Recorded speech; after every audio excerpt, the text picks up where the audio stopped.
So here's the problem, boo. You manifested the breakup. You manifested the hot and cold behavior. You know you deserve better, but you're stuck getting more of the same. What is happening? Welcome to day 4 of this 30-day sequence if you want to learn to manifest the right way.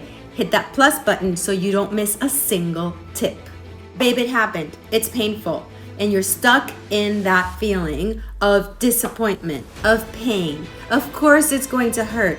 But the more you get stuck in the contrast, the more you give away your power. And if you're not sure about what contrast is or how it works for you, go check out day 1, day 2, and day 3 where I dive into this deeper. The problem now is that you're stuck in this disappointment. Of course, it's painful and it hurts. So you are talking about it, reiterating it, replaying it in your mind, blaming yourself. I coulda, shoulda, woulda done this or that. And the truth is that the more you do that, the more you are giving away your power and activating needy energy because you cannot change the past. What you can absolutely do is start to learn about the power that runs through your vein. You are a creator, not a victim. You are a powerful manifester, and whatever the circumstances currently are, you can absolutely shift them.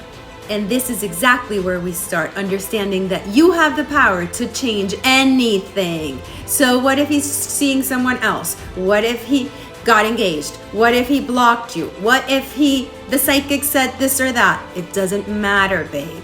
Only what you want matters. What is that? Tell me what that is in the comments, and this is where we begin. Got it? I will see you tomorrow for what we do next.